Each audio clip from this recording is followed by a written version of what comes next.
Yeah, D2 Word Life here with Riptidz, and the reason I'm not thinking of anything funny or what do you say is because, yeah, this is a review that I have been dreading to do, never wanted to freaking do, but you're making us do it because this is your pick this week. No, he's wanted to do it. Don't let him deny you guys. He's wanted to do it or gaslight you, whatever. I am not gaslighting. I am actually speaking the truth. I am brutally fucking honest, which at times makes me an asshole, but I'll take it. Matter, he just wants to deny it because in this particular review that we are doing, there was controversy and a lot of people say that this was bad because of it. I still found it great. Well, and y'all can call me an asshole if you want. Well, that's your opinion, but that's your opinion, but it's not mine. We can just agree to disagree.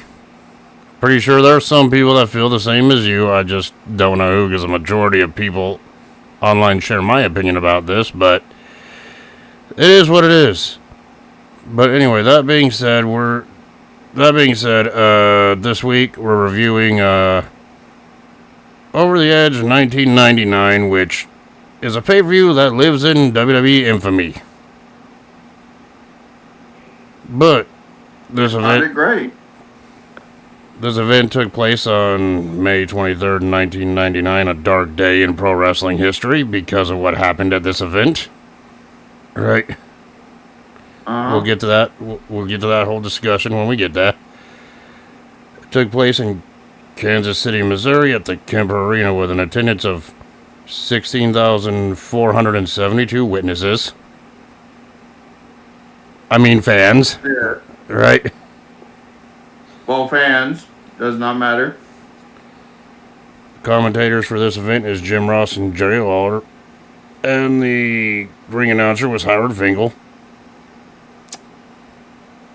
And kudos to Jim Ross for staying professional as much as he possibly could. We'll get to that later during this event. Right? Yeah. But yeah, before we even get into it, shout out to the Sunday Night Heat matches that took place before this event went on pay-per-view, which saw Meat, Stan Stasiak, to be more specifically, defeating Brian Christopher. The Hardy Boys defeated Goldust and the Blue Meanie, but in a tag team match, but afterwards, freaking the Hardy Boys got a bloodbath courtesy of the Brood. That'll come into play later. Just remember that, right? And of course, the last Sunday Night Heat match, it was Mideon versus Mr. McMahon, but as part of the storyline, that match never actually happened. It went to a no contest because McMahon got attacked and got his ankle broken in kayfabe. Yep. And that story will play out through this whole show, basically. Right? For that storyline angle. Right? So yeah, we first thing we see was the opening hype package of The Undertaker freaking hyping the main event between himself and Steve Austin for the championship, which I thought was actually a good freaking opener. Little video opener. Right? Followed by the title screen of the event, which seeing the Undertaker's symbol get wrapped up with Austin's freaking rattlesnake in that little animation they did, I thought looked cool. Not gonna lie, right? And then the opening fire happened. We got Welcome to the Show, and then we go into our first match of the evening, which was for the Tag Team Championships. It was Kane and X-Pac defending against D'Lo Brown and Mark Henry. And, the crowd was pumped up for this one, and it was a great back-and-forth tag match. It's like X-Pac and D'Lo Brown went at it at the start. Those two could never have a bad match against each other for that time period, right? No. Henry got in, started doing his power moves, all that stuff. Kane then got the tag in, and during the match, like the middle of the match, what got me laughing was, when D'Lo Brown and Kane were the legal men in this matchup, and D'Lo Brown went to freaking nail Kane with some punches, and Kane just no-sold it like you on 2K, and all we hear is D'Lo Brown going, ah, shit. Or whatever he said, which made me laugh. I'm not gonna lie. Because he knew, well, he's screwed. I think he said, oh, man, but still same thing. Well, still the same thing. That made me laugh. Right? No. Yeah, and then we even seen Kane deliver a reverse suplex onto D'Lo, which he never really did in his regular moves, our regular moves. So I'm like, oh, there's something different, right? One point we seen Kane deliver the flying clothesline off the top rope to Henry. I'm just pointing out spots I remember from this match, by the way. And of course, the ending of the match came when D'Lo was down in the corner. X-Pac freaking kept hitting the Bronco Buster on him, repeatedly in the corner until Mark Henry squashed him like a bug in the corner. Right? Or with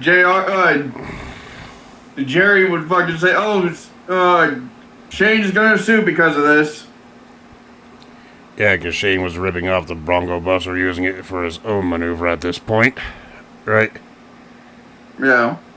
Of course, after Henry splashed X-Pac in the corner, freaking Kane got back up and nailed Henry with a choke slam to get the 3 count and retain the tag titles for himself and X-Pac. I know I didn't name all the spots. There was some back and forth going on there, too, in the middle of the spots I talked about. And I thought this was a great match overall. Probably the highlight of this show, if I'm being honest. But your thoughts on this one? This opening tag. That I thought it was a good match, but on the grand scheme of things, it doesn't matter. But freaking, I thought it was a great tag match to open the show with. That's good. Oh, we even seen Kane, I think, perform a dropkick on Mark Henry. He usually never did that around this point in time either. Right? Yep. So yeah, Kane impressive in this tag match, doing maneuvers that aren't regularly maneuvers he would do. Right? Oh. Adding a little something different to his arsenal. Right? Oh.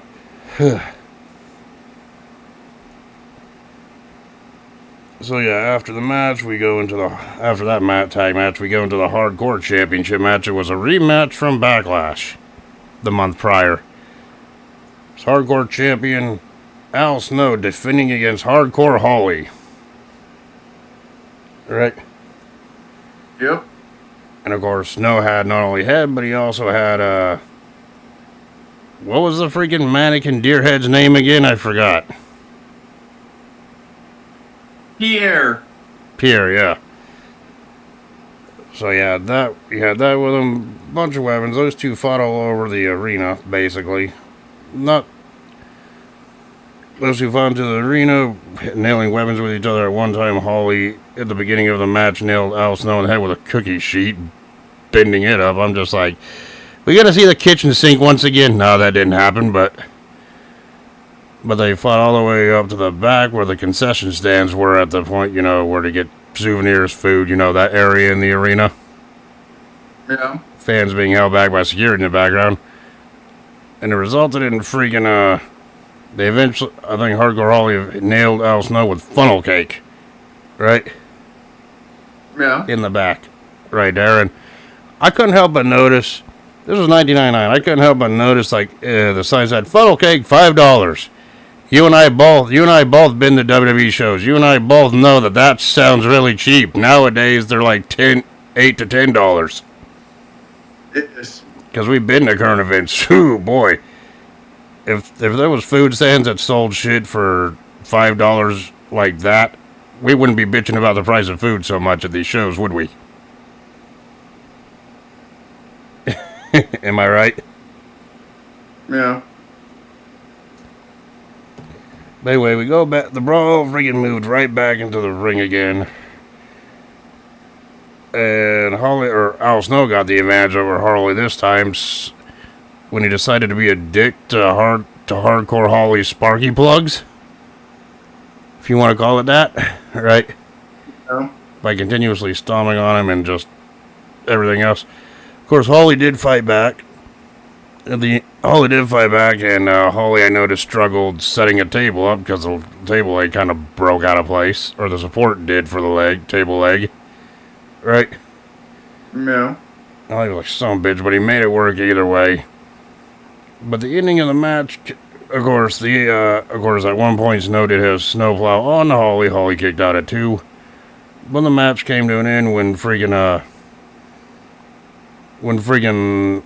Snow suplex Holly into the freaking table, pinning him in the freaking certain position to retain the Hardcore Championship. We don't need to talk about what that certain pinning position actually looked like. Lord knows you sent me a picture of it earlier. Let's just say it looked like Al Snow was giving Holly head, and I'm not talking about the wooden head. Or the mannequin head, I should say, but yeah, funny ending like that aside, your thought on this Hardcore match? It was good, just could have used more violence.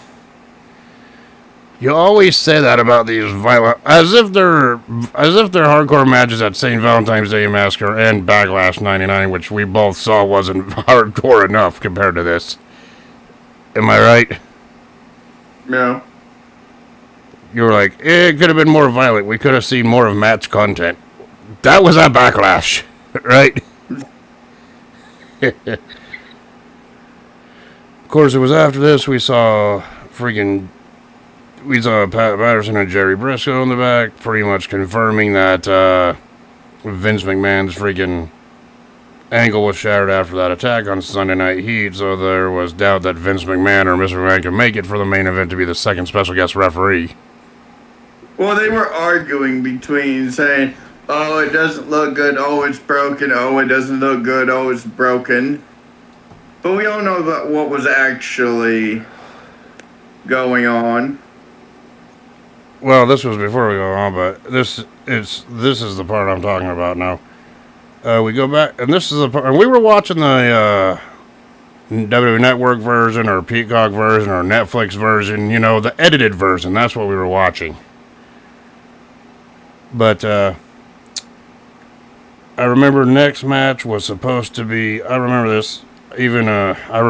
The next match was supposed to be for the Intercontinental Championship. It was supposed to be the Godfather versus the Blue Blazer, which we all know the Blue Blazer was Owen Hart.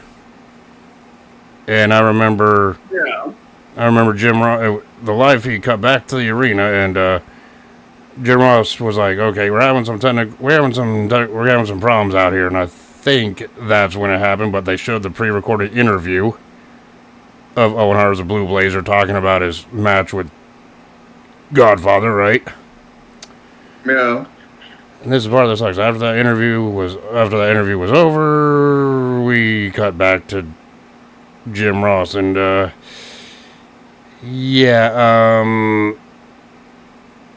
Jim Ross made it apparent that Owen Hart, Blue Blazer, whatever you want to call him, I just call him Owen Hart, whatever, was supposed to do a superhero-like entrance from the rafters of the Kemper Arena for, a superhero-type entrance for his gimmick that he was playing. And, well, there was a malfunction, and Owen Hart was prematurely released from his harness, and he fell 70 feet down to the ring. And the rigging had a malfunction in the freaking release chamber. And they knew about this because they literally said it. But before the guys could come back, they decided, oh, it'll hold. Yeah, and even Jim Ross on commentary with this was saying that we didn't know. At the time, they didn't know if the rope broke or the mechanism malfunctioned in some way. Well, we obviously know what happened. The mechanism malfunctioned. It malfunctioned because I guess when Owen Hart was up there, in his blue blazer attire with feather bow and everything. He went to adjust himself, and the release mechanism, the quick release, prematurely freaking released. Yes. And we didn't find out till years later that the quick release wasn't even approved for stunt use. It was like a release mechanism for sailboats for their sails, which is very easy to pop open. Yeah. But you know, you gotta think, at the time in '99, we didn't know that. You know what I'm saying? Yep. And Jim Ross was explaining that this isn't a wrestling angle.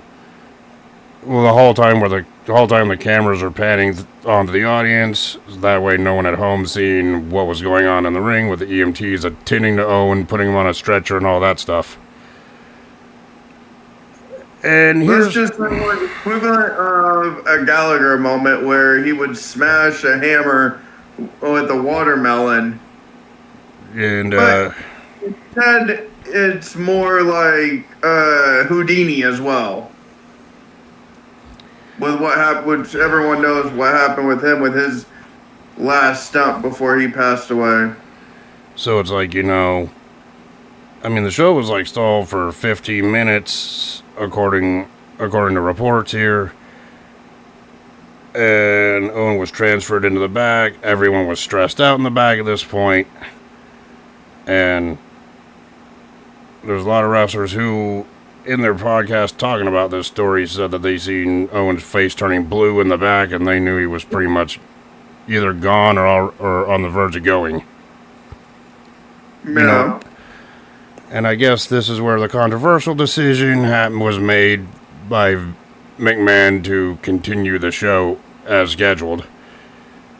And well, let me talk about that for it, because the thing is, yes, he could have canceled the show. He could have given back the money. He could have done a bunch of things. But the thing is, there was 50-50 on either way. He was getting sued one way or the other. Because it happened on his watch. Yes. He rushed the paramedics down there to everything to find out he was okay. Yeah. And he rushed them out so he could literally get to the hospital. And, you know, a lot of people say, oh, McMahon should have done this. I'm like, he did the best he could at the time. There was no way in hell that they knew about what was going to go on. And, you know, I'm going to give my whole opinion on everything involving that at the end of the review, but yeah, let's just say it wasn't looking good. I mean, I'm just going to say this right now before I give you my actual opinion, because I'm going to give it at the end of the review, like I said. No matter what decision Vince McMahon made in that moment, he was fucked either way. Because you know he was going to be getting sued. He probably knew he was going to get sued either way. Yes. Regardless what decision he made, but we'll go more in depth with that discussion after we talk about the main event and give our review scores and all that shit.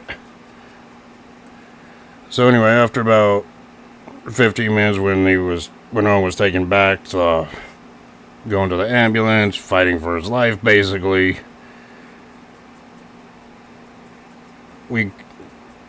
there was an interview backstage with Jeff Jarrett and Deborah, which was also cut out of the Netflix version. Only because Jeff Jarrett was pretty much on the verge of tears, grieving for Owen at this point before his match. Same with Deborah here, right? Yeah. And the next match was Nicole Bass and Val Venus versus Jeff Jarrett and Deborah. This would be, I believe, Deborah's first in-ring match. It was Deborah's first in-ring match, because for her whole entire career besides this moment, she was a manager. I mean, this was Deborah's first actual in-ring match, despite being the women's champion, which she won in a freaking bikini contest or whatever from Sable, right? Wasn't even a real match. She won the Sable Invitational. And that was like literally shortly before Sable left the company, right? So technically, even though she was women's champion, this was Deborah's first like in-ring match. And Jeff Jarrett and Val Venus started this match off, and you could tell they were both distraught or shooken up, but they were trying to stay in character somewhat. I mean, yeah, for the most part, they were trying to stay in character, but you could tell a little bit they weren't really feeling it, right? Yeah. And at one point, freaking Bass and Deborah came in because Jarrett made the tag, and it was mixed tag rules. Well, it was Jarrett didn't make the tag. Val Venus made the tag to Nicole, which prompted Jarrett to have to tag in Deborah. Yeah, and then Deborah came in. I'm just like, okay, that's an interesting choice for footwear. Deborah, the only one I remember wrestling in heels. I'm like, that's gotta be irritating, right? Well, she's also mentioned that she almost broke her ankle because she was wrestling in heels.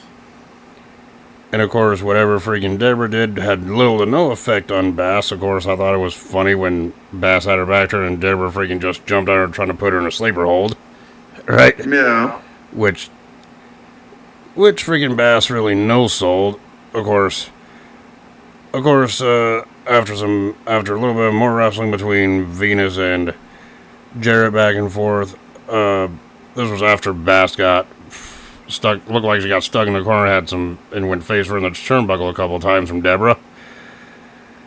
Referee was like losing control here. Freaking Deborah came in, nailed Bass in the back with the guitar, which Bass also no-sold, right? Instead, Bass just ripped the shirt off of Deborah, revealing the puppies, right? Yeah. This was near the end of the match. Well, not actually revealing it, she was wearing a bra, but you know what I mean, right? And of course, Jarrett tried to attempt to nail Bass with the guitar too, but Venus took the freaking guitar away, back body dropped freaking Jarrett, and then went up to the top rope, nailed the money shot, big splash off the top rope, and Venus pinned Jarrett to win the match. And then after the match, freaking Nicole freaking planted a kiss on Val Venus. Your thoughts on this? It's good. It was alright. I can tell they were mostly trying to go through the motions of this match, trying to get it over as quick as they can, but it was alright.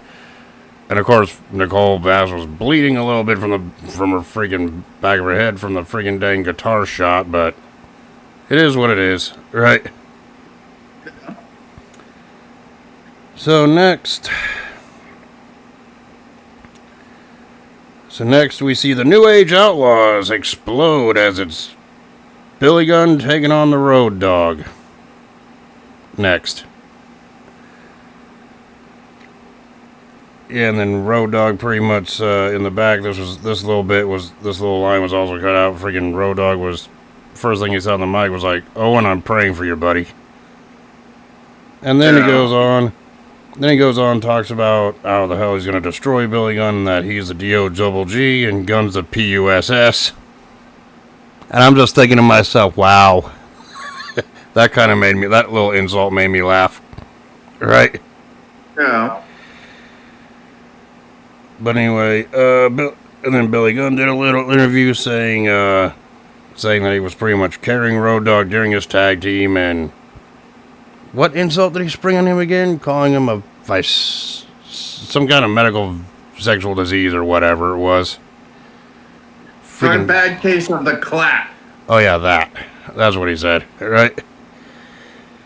He literally said, "Oh, I dropped you like a bad case of the clap, and I'm gonna beat you and take you to the dog pound." And this rivalry came about after they lost their last opportunity of the tag titles to Kane and X-Pac. Billy Gunn wanted to be a single star. Billy Gunn turned on X-Pac, turned on Road Dogg, and they came to blows here, thus ending the tag team for now. Right? Clean. X-Pac turned his back on Billy Gunn because Billy Gunn was trying to help him out in that tag match when they were going for the tag team title, but X-Pac turned his back on him, and Road Dogg, being Road Dogg, he was doing what he was doing, but I guess he disrespected Billy in the match. I didn't see it that way, but he did. Oh yeah, by the way, I just think it's kind of ironic that we mentioned the Road Dogg's name and I heard your dogs barking in the background a little bit. It's like, so I found that a little bit funny. Right? And then Billy let that go to his head, thinking, oh, Road Dogg's gonna drop me anyways. I wanted to be a single superstar, but still, we could have won the tag team. All that crap in his head, and he let it get to him because of his paranoia at the time, because of the whole thing with the corporate ministry when Triple H turned those back on him, and all that crap. Yep. Anyway, Road Dogg made his entrance first, did his whole usual stick on the mic that he usually does. Billy Gunn came out. Well documented by Billy Gunn himself in multiple interviews that he's done. Yeah, then Billy Gunn came out, and before Billy could even get in the ring, those two just started going at ringside, right? Yeah. And of course, back in the ring, I'm not going to go through it spot for spot, obviously, but it was kind of more like a back and forth thing. Of course, Gunn had the advantage for like the duration of the match. Road Dogg was trying to fight back from underneath, right? Yeah. And near the end of the match up here, Road Dogg had Billy Gunn on the outside, was totally destroying Billy on the outside until Billy got the timekeeper's hammer, nailed freaking Road Dogg with it. And then they got back in the ring, and then Road Dogg went back on offense against Billy again in the corner while Billy was freaking loosening his wrist tape just to freaking clothesline Road Dogg in the neck with it. With his wrist tape, nailed the famouser and got the pinfall win. It wasn't the best match. Besides that, there was really nothing left to say about it. Your thoughts on it? Interesting, because we got to see Billy Gunn actually perform the way he wanted to, so... And to make himself... yes, he never really made it to the main event scene like he wanted to, but he still made himself to the mid-card and tag division anyway, so that's still, to his credit for what he was doing back then, it was still great. Of course, not to mention the single success Billy Gunn had was winning the King of the Ring tournament a month later, but we'll get to that whenever we get to that. All right? But, I thought it was okay, but given the circumstances, it just felt average to me, right? Like I said, it's not the fault, it's not their fault, it's just, their mindset at the time, right? Then we go on to the next match, which was a Survivor Series style 8-man elimination tag match. So two teams of 4 it was. The Union, which was Big Show, Shamrock, Mankind, and Shamrock and Test, right? Versus the corporate ministry, Big Boss Man, the Acolytes, Farouk and Bradshaw, and Viscera. We all know that you wanted to be smothered when Viscera. No, that's you. Especially that's you, especially when he was known as Big Daddy V. You wanted to be smothered by his big man titties. No, you wanted to be smothered in his big chocolatey embrace of a chocolate bar. No. Yes. No, what? Yes.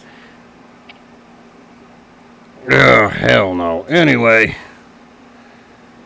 this was like a Survivor Series style elimination tag match, and it kind of is what you expected from these elimination tag matches. It's like Test was showing a good portion of offense to begin the matchup with, at the beginning of the match, but he was eventually eliminated by Bradshaw after the clothesline from Hell, which they just called a regular clothesline at that point, not knowing that was his actual finish, right? Yeah. But then shortly later, after getting an armbar performed on by Shamrock, Bradshaw shortly submitted to Shamrock due to Shamrock being locked in the ankle lock, right? Yeah. And of course, freaking Farouk came in, attacked Shamrock, and then Shamrock then fought back, freaking locked Farouk in the ankle lock, but Farouk got to the ropes, but freaking Shamrock refused to break the hold, kind of similar to what happened at WrestleMania 14 versus The Rock, right? Yeah. And when Shamrock let go of the hold, Shamrock attacked the referee, getting himself disqualified, right? Yeah. And then Big Show got in, and after a little bit of back and forth, Farouk was eliminated when Big Show gave him a showstopper or the Big Show choke slam, whatever you want to call it. Yeah. Yeah, and then the Boss Man came in, and then the Boss Man was like, at one point, Boss Man was like, "Fuck this, I'm out." Big Show fucking grabbed Boss Man on the outside, freaking chucked him back in the ring to punish him some more. And of course, Viscera had to get involved, and Big Show and Viscera started fighting each other on the outside. They made it all the way to the back, so I guess they were eliminated by countout, right? Yeah. Which meant that freaking Mankind and Boss Man were the only two left in this matchup, but eventually Mankind was able to freaking get the best of Boss Man, apply them with a double arm DDT, followed by the Mandible Claw, and Boss Man pretty much gave up, thus making Mankind the sole survivor of this match. Your thoughts on this one? It was decent. Yeah, I mean, I seen better elimination tag match, but this one was okay, I guess. A little bit, I felt like it was a little bit rushed, but then again, you know, they didn't have a whole lot of time to work with, but you know what I mean. Yeah. But did Mankind have, or Mick Foley have better matches in this? Obviously. Did everyone involved in this have better matches? Yes. Right? Yep. I mean, hell, Shamrock, who was a part of this match, had better matches himself, including the one against Taker from Backlash a month previous. Your favorite match. What was that? God damn it, that was your favorite. You couldn't stop talking about it. That's what you're doing now. At least I don't have 35 of the same card on Slam app at time of recording. Go fuck off. Never. Right? Of course. And of course, after the matchup, we were given an update on Owen Hart from Jim Ross. This was also cut out of the Netflix version, so bear with me here. Jim Ross freaking informed everyone watching at home that tragedy fell upon the World Wrestling Federation, and that Owen Hart was to make a superhero type entrance before his match, and he fell from the ceiling, and as a result of that, Owen Hart has passed away. Owen Hart's passed away from that event, or from that tragic accident. Your thoughts when you first heard that announcement, if you remember? It was sad.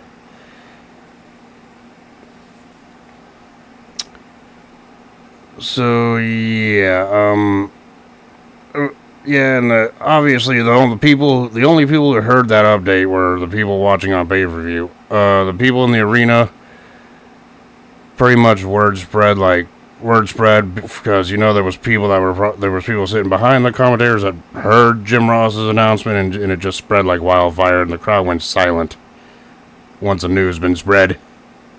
Yeah. And for those who didn't hear it in the arena, they probably read about it, heard about it like the next day. You know what I'm saying? Yep. And it's just one of those things that you hear it for the first time, or you hear it and you just don't want to believe it, but it actually happened. Right? Yeah. And props to freaking Jim Ross for being professional, because when he made the announcement, he only heard the news like 10 seconds before he made the announcement. He even said that himself on his podcast. And it was the toughest call he ever had to make in his commentating career. You know what I'm saying? No. And afterwards, I'm just like, and after this, it doesn't matter if we had the semi-main or the main event. After that announcement was made, I'm pretty sure no one really cared. You know what I'm saying?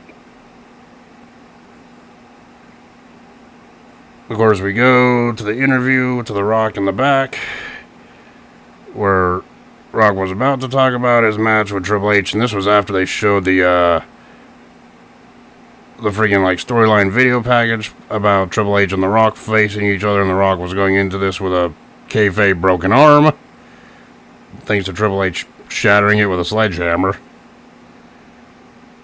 Yep. And then is it bad? I remember the Raw segment before this event when Triple H locked the Rock in the casket and nailed the casket lid with the friggin' with the sledgehammer. I remember that. Right. Yeah. But then, yeah, after the promo video was, or after the video package aired for hyping this matchup, we see The Rock getting interviewed in the back. And right when The Rock was about to speak, freaking China interrupted him, and he just started talking trash to China. Then he gets attacked from behind by Triple H before the entrances could even be made. Right? Yep. Yeah, and then eventually Mankind came to help in the back, but he was taken out by Triple H with a lead pipe, so and that's when Triple H walked off to go do his entrance for the match. And Triple H came out, I believe, he came out to the My Time instrumental theme for one of the first times on pay-per-view, right? Yeah. And of course, after the announcement was made and everyone kind of knew what was going on, freaking there really wasn't booing for Triple H. They were like dead silent from what I heard. And then The Rock came out, and instead of the big ovation and cheering that he got at the time, the fans kind of just gave him a light applause because, you know, everyone was sad in the arena. Right? Yeah. Of course, throughout the whole, and then the match got underway, Triple H targeted The Rock's injured arm. Obvious reasons, you know, your opponent's got a weakened body part like that in storyline, you gotta freaking go after it, right? Smashing Rock's arm into the freaking, onto the steel steps a couple times, and into the announce desk a couple times, to the point to where that cast flew off, and then Triple H really freaking started going to work on Rock's arm, weakening the body part. Of course, The Rock fought back. Of course, Rock fought back at one point. Ended up attempting to give Triple H a rock bottom, but that was floored. But I can't fucking help it. I just gotta go to the end of this one right away. Triple H, near the end of the match, was gonna use a steel chair onto The Rock, but the referee took the chair away, which resulted in Triple H punching the referee, giving The Rock a DQ win. And then Triple H went to work on The Rock's arm with a steel chair, but The Rock fought back. Looked like he was going to go for the people's elbow, but China stopped him. Triple H worked on The Rock some more with the steel chair, or maybe The Rock fought back before Triple H could even nail Rock with a chair. I think, if I remember correctly, it was The Rock that nailed Triple H in the head with a chair, busting him open before going for that people's elbow attempt. That's right. Right? And then China stopped The Rock from doing the move. Triple H beat down The Rock with a steel chair. That's how I remember that. Now I remember that. And then Mankind came out and made the save and put an end to the assault. I know there's a lot of spots I didn't talk about, including The Rock talking Spanish, right, on this with the Spanish commentators in the middle of the match. But your thoughts on this one? It was decent. Yeah, I'm not gonna pretend like this was the best match they had. It wasn't. If you ask me, The Rock and Triple H's best match came a year later at Judgment Day in that Iron Man match, which we reviewed already, right? Yeah, I still liked the match. It didn't matter.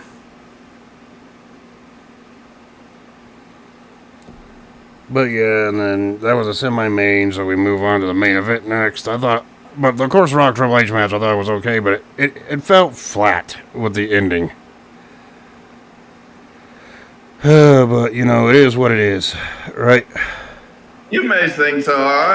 They went out on top anyway. So I mean, don't get me wrong. There are some great matches out there from start to finish that included a DQ finish. Kurt Angle versus Steve Austin from SummerSlam 01 being one of those examples.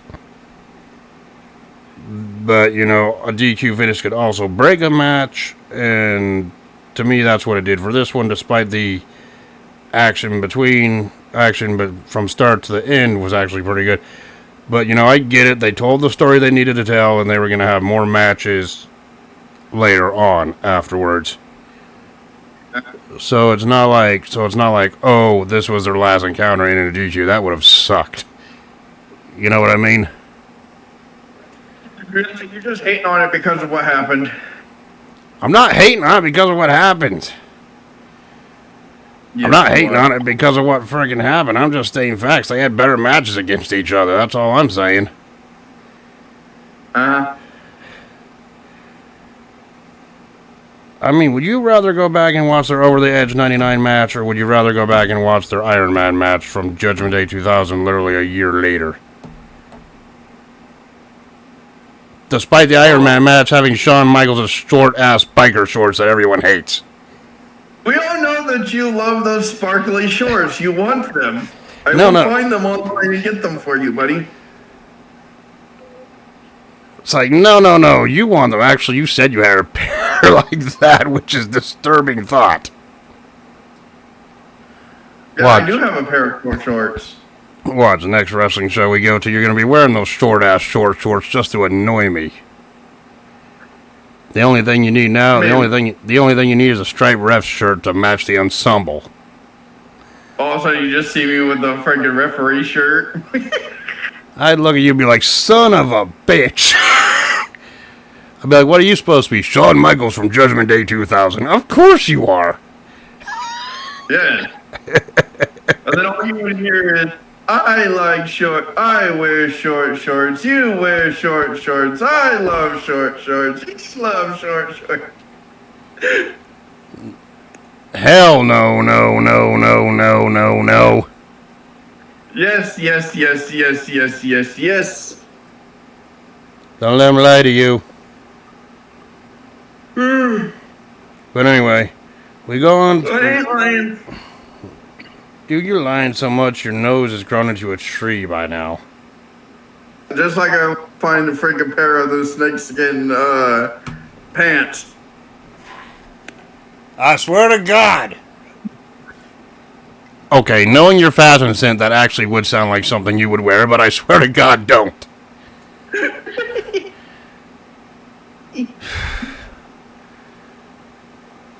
taking a little detour for a second. The only reason I say that is because, well, he wore stitched sweatpants to a freaking wrestling show, sitting front row that we went to. And looking back at the video, all you see is pants, stitch pants. What the fuck? One of these things just doesn't belong here, right? But you know, that's beside the point. That's the kind of fashion sense you have, so I'm not really hating on it. I'm just pointing it out, right?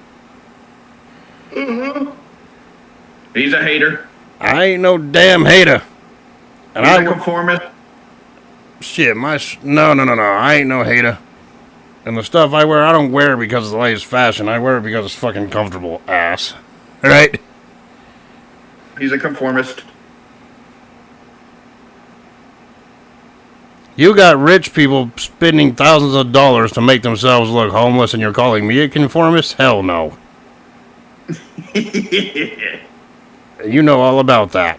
What I'm saying, so shut it. Anyway, moving on. We just got one more match to talk about. That's the main event of the show between WWE Champion Steve Austin defending against The Undertaker, with Shane McMahon as a referee.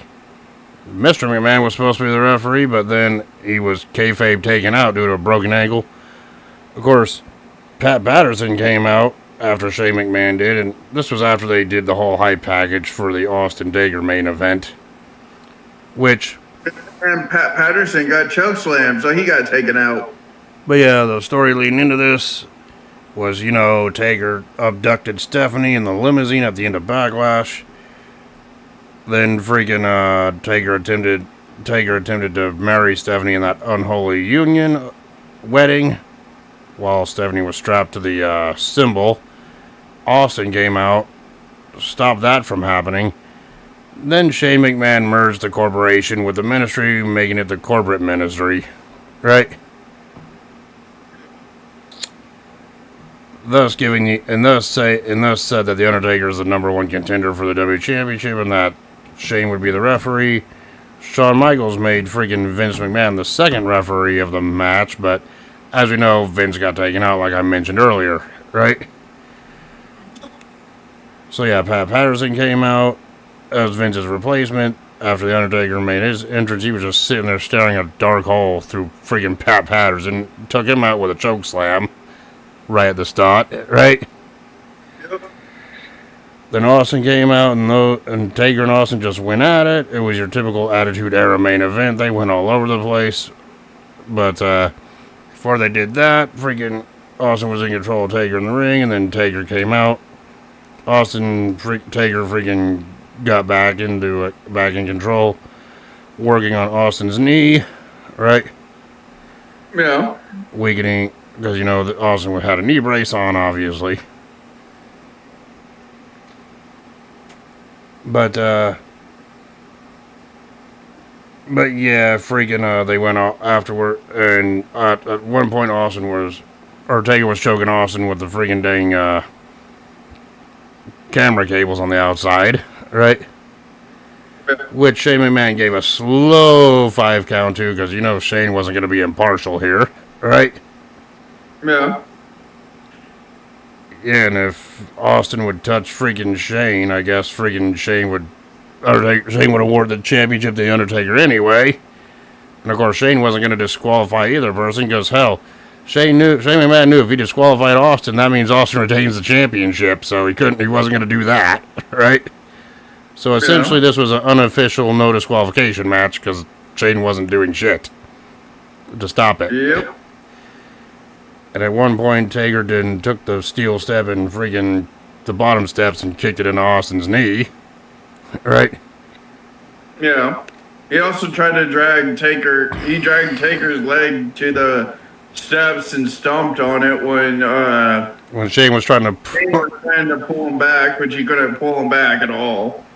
Yeah, and eventually those two made their way up to the entrance area where there was windows or panes of glass sitting there displayed for the entranceway, which Taker went through 2 of them, right? Yeah. Then they made their way down near the freaking the side of the stage. Fans right there near the entranceway got to see the brawl take place over there. They made their way back to the ring, and then Austin freaking was in control. Austin nailed Taker on the head with a steel chair, and Gerald Briscoe came out, went to freaking make the count. Taker kicked out, but then Taker got all pissed when he noticed Gerald Briscoe there, took him out too, right? Yeah. With another chokeslam, like you said. Yep. And then, shortly afterwards, Austin was in control. Austin nailed a stunner on Taker, and then freaking went for the cover. Shane was out of it at this point, because Shane accidentally got taken out when the Undertaker was freaking thrown into him by Austin, right? Yeah. So after freaking Shane refused to count, but McMahon then came out, tried to count the 3 count for Austin, but Taker kicks out. But then Shane McMahon and Vince McMahon, here's the ending of it. Shane McMahon and Vince McMahon got into a little scuffle with each other.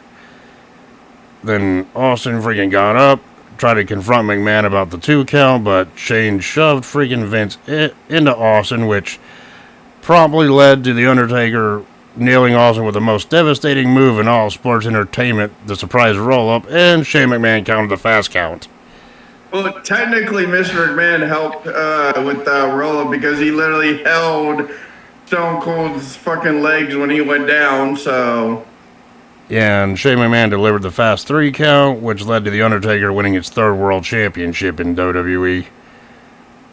So, The Undertaker won his 3rd WWE Championship at this event at the end. Your thoughts on this?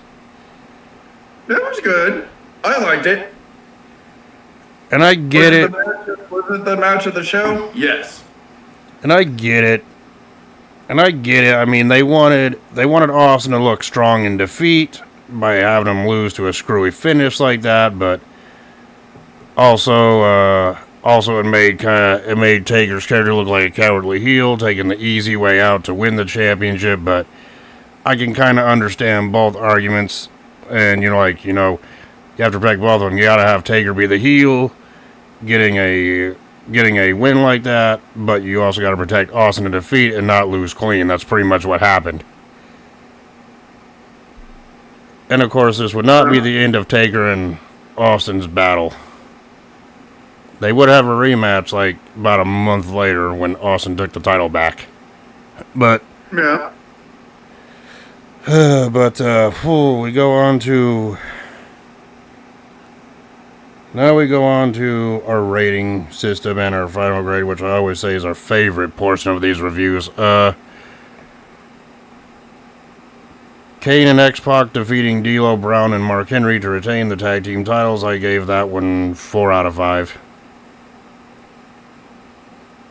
4.5. Al Snow defeating Hardcore Holly to retain the Hardcore Championship. I gave that one about a 3.5 out of 5. I gave that basically almost a 4, so 3 9/10 of a hundredth. Okay, Scott Steiner, but yeah, I can see where you're coming from. It was pretty entertaining in its own right. It would have been funny if he would have hit freaking Hardcore Holly with the Pierre fucking the deer head. Because you could literally say he got deered. Yes. Oh, you could literally use the expression, oh dear, if that was the case. The Intercontinental title match gets no rating. We forgot to say one more spot in the main event where Austin got shooed by Paul Bearer. Oh yeah, that one was also funny. All right. Sounds like you on offense. I'll hit you with a shoe. Of course, the Intercontinental title match, that gets in a... Which I'm going to pause this rating real quick. Which ironically would happen a few years later when Bush got hit with a shoe from an interviewer. Oh, yeah. Yep. It's funny. That's funny, so but... Austin got shooed first. Yep. Of course, back to the rating system. We just talked about the Hardcore title rating. The Intercontinental Championship, NA. Didn't happen. Val Venus and Nicole Bass defeating Jeff Jarrett and Deborah. I gave that 2.5, and that's being fair with the stress they were dealing with. A 3. Not too far from mine. Right. Billy Gunn defeating Road Dogg. I gave that one 3 out of 5. 4. Mankind being the sole survivor for his team in that 8-man elimination match. I gave that one a good solid 3 out of 5 as well. 4.5. The Rock defeating Triple H by disqualification. Now, I was debating this, but between 2 scores, but I ultimately went with 3.5 out of 5 because the action before the ending was okay, but they had better matches.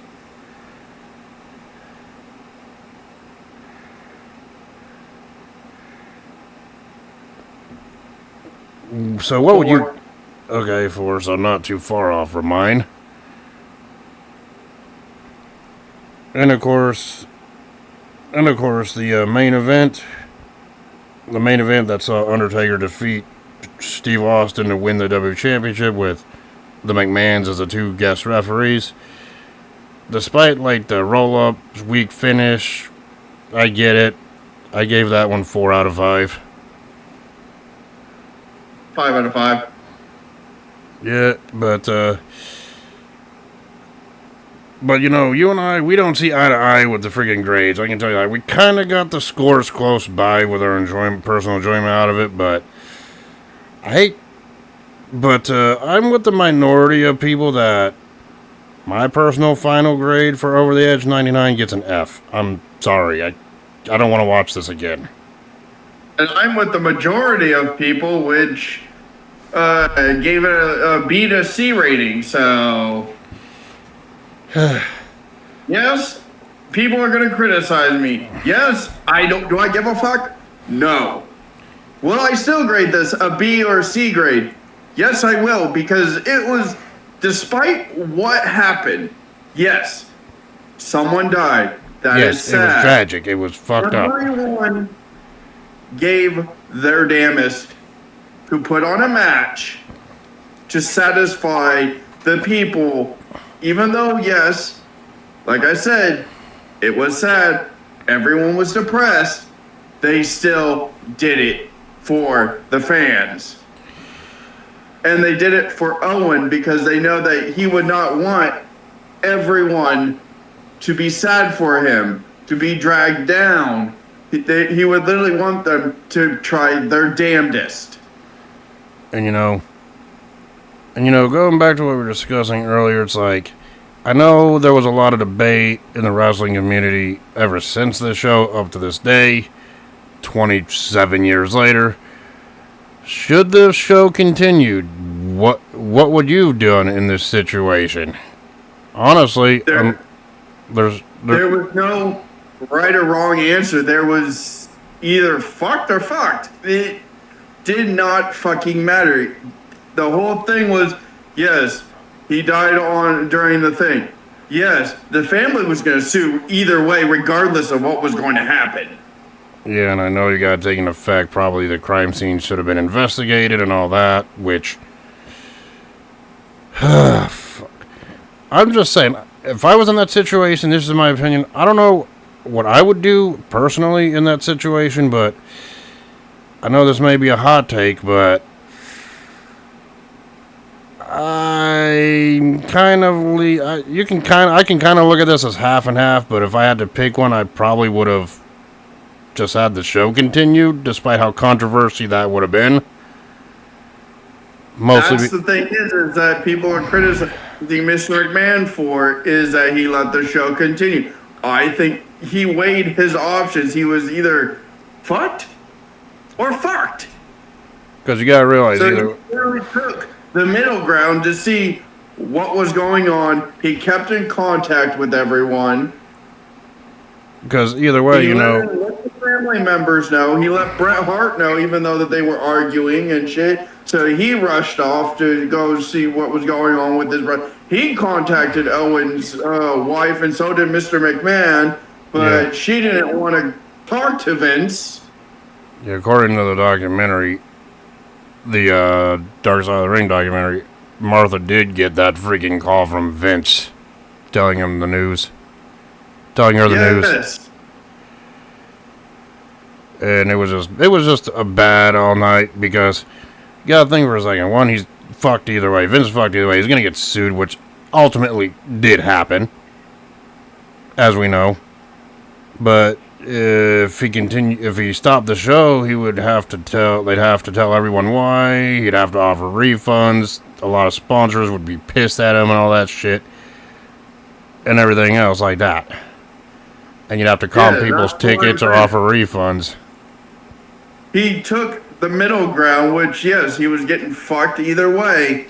He, like I said, he kept in contact with the whole thing. He was helping with the investigation because they were doing the investigation during the show, which kind of made everyone nervous as well because they didn't know what the fuck was going on all the way. Yeah, and honestly, as controversy is, maybe the show should have just gone on anyway, but because either way it was a lose-lose situation, and I'm not saying that because that's what Owen wanted. I think I'm only saying that because, you know, the old expression, the show must go on no matter what, and I've been at a wrestling show where, well, obviously no one died, but they had to temporarily stop the show, get someone to the hospital, and then the show continued on afterwards. And it sucks to be in that situation or have to decide that. Regardless, I'll tell you one thing, I wouldn't want to be in that situation. It's up to the promoter to do, but the thing is, Vince didn't have the full thing. Vince was trying to do the best he could with what little information he had, because everyone was telling him, and then he literally went to Steve and Taker doing it. They're like, well, from what we know, what's going on, and this, and that, well, still, because he decided with everyone, even the board of directors told him, the show has to go and we have to do this. Yes, was it in poor taste? Yes. Yes, you and I can both agree on that. Is that if you were in Vince's predicament, running a multi-million-dollar company, yeah, and that can happen, and you were getting sued regardless of what would you do? I probably would have just, in honesty, in that situation, which I will never ever be in my life, I probably would have just done the same. I would have just had the show go on regardless and then deal with the shit afterwards. That's why I'm saying that I'm with the majority of people that say that Vince did what he did for everyone and was still doing the stuff that he could to get everything straightened. But do people see it that way? No. People think that he was a money grubber. They think, oh, he was just doing this to exploit. No. He was the most distraught of them all besides everyone else because it happened on his watch. He didn't expect it to happen. And then when he saw it from the backstage, he fucking booked it down. Yeah, he was concerned like everybody else was because not only was this an employee of his, he was actually close with Owen and the Hart family specifically. Yes. Despite, you know, his past with another performer from that family, he had respect for them. So it's like a what the fuck moment, you know what I mean? Because Vince literally called Owen's wife, then called Brett. Brett dropped what he was doing in WCW to literally drive his ass to Kansas City. And Brett was also there. He found out on a friggin' airline about what happened, and I think he may have showed up there the next day to confirm or whatever. Right? He didn't get there until the next day, which was sad, yes.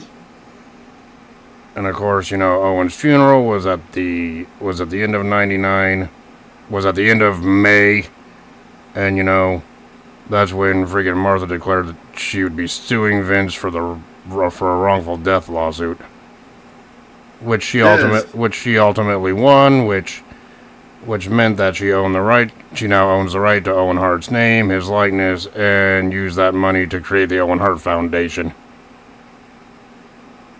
which gives back to people in need, you know what I mean? Do I think she was wrong to basically blacklist the whole WWE? Yes and no, because she was in grief at the time. But the whole thing is Vince literally also went to her trying to explain what's going on, what happened, that they were investigating it, that they found out that the rigging system that was given to them was not the one that was approved. Yeah, and it's just, but years later, Martha Hart actually opened up about her feelings with this, and And, her company works with AEW. Freaking Owen Hart was inducted into the AEW Hall of Fame, which tells everyone that she doesn't hate wrestling as a sport. She just dislikes WWE because of what happened. Yeah, well, essentially she hates it, so because she won't let any of her family members join. So, which, yes, she has a right to, but do I find it wrong? Yes, because they could at least continue the family like Natalia is. Yeah, and we gotta think about this too, A lot of people say Owen Hart should be in the Hall of Fame, and there's no doubt I believe so, but we'll probably never see that in our lifetime because of Martha and her kids. Which they have every right to do, don't get me wrong.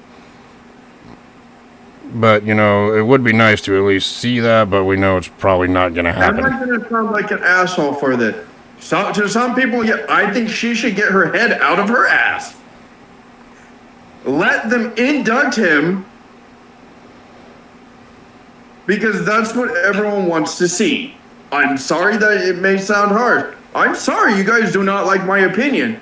Do I care? No. But everyone has a right to their opinion. Yeah. That's just your opinion. For me, I'm like, Owen Hart's been in so many wrestling Hall of Fames anyway, so it's not all bad. For anyone who wants to donate, they can donate to the Owen Hart Foundation. At least do a good thing for some people, because that's what Owen would want. I heard Owen was actually a decent person also in the back. And he was a legendary prankster too. So, yeah, I'm going to wrap this up. What are some of your favorite Owen Hart matches and moments from his career? If you can remember.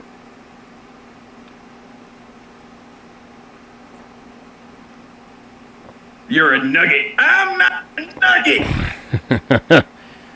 So my favorite Owen Hart matches, moments. One of my favorite matches Owen Hart had was against his brother Bret at WrestleMania 10. That was actually a great opening contest. You know what I'm saying? Well, that was also to find out who was the best of the Harts, or to be crowned king of the Harts. And then another highlight of Owen's that I find as one of my favorite Owen Hart moments was when he won the 94 King of the Ring tournament. That was actually good. Not to mention that steel cage match he had at SummerSlam 94 against Bret for the title too. That was a masterpiece. Alright? Yeah.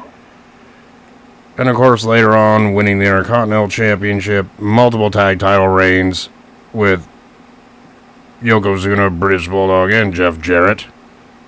A European title win, right, as well. Yeah, so one of your favorite factions that he was in was the Nation of Domination. Yes, I know. The Rock was my favorite member of that stable. Yeah, no, it was the Nugget. But yeah.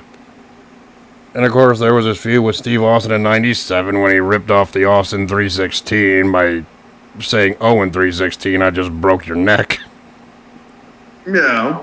Which, yes, back then was used as heel heat, and now it's less one of those things, trademarks with the late Owen Hart here.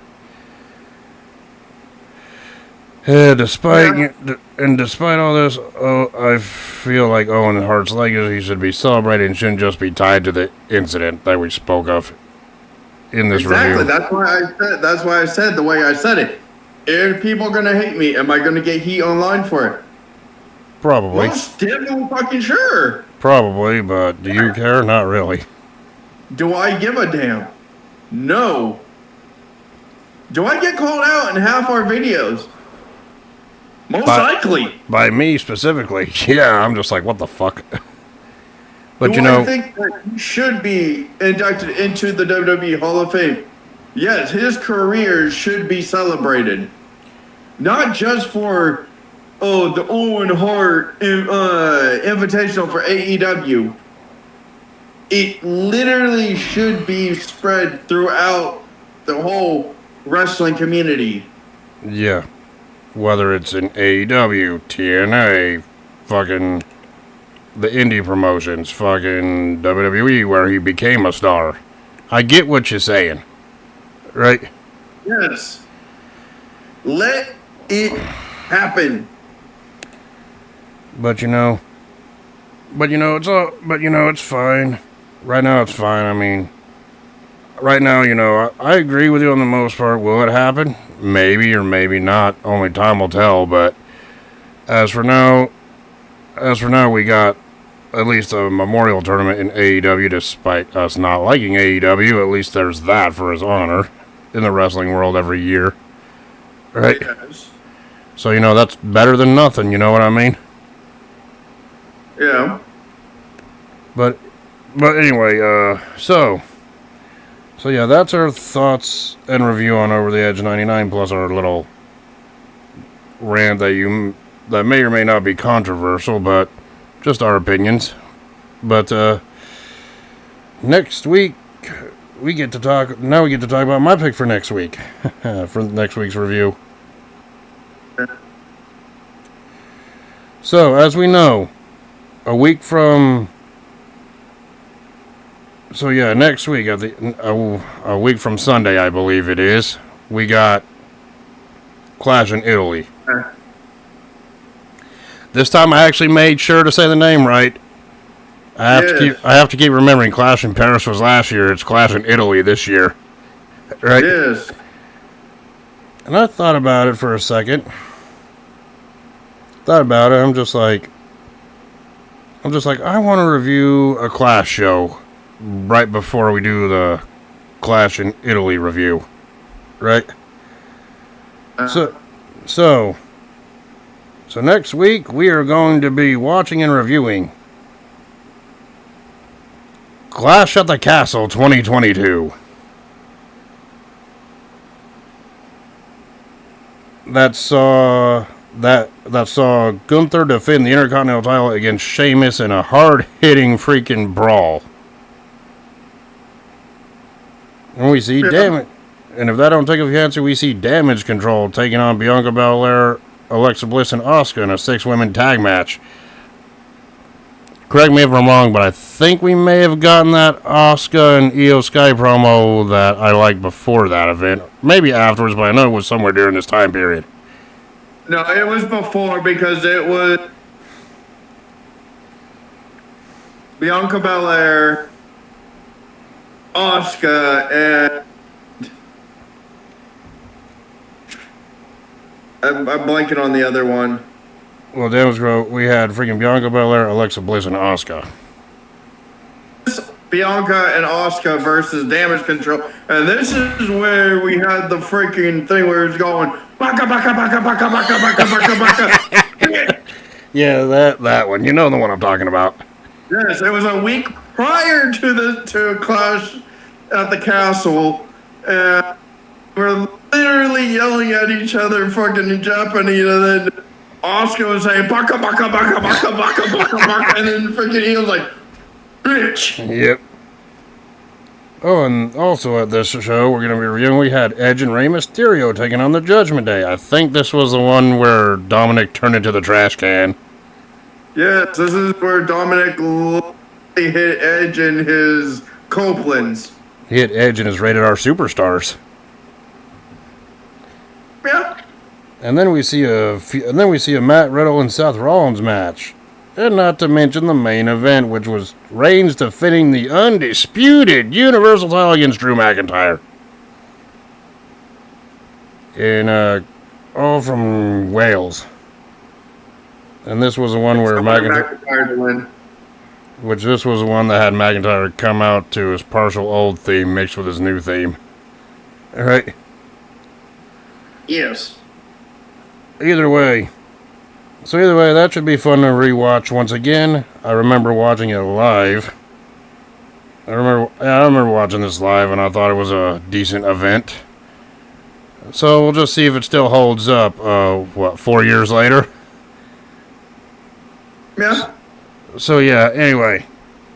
2 years later, no. Yeah, it was 4 years later. This was 4 years later. Yeah, 4 years later. So So yeah, until then, we will talk to y'all later. Peace. Deuces.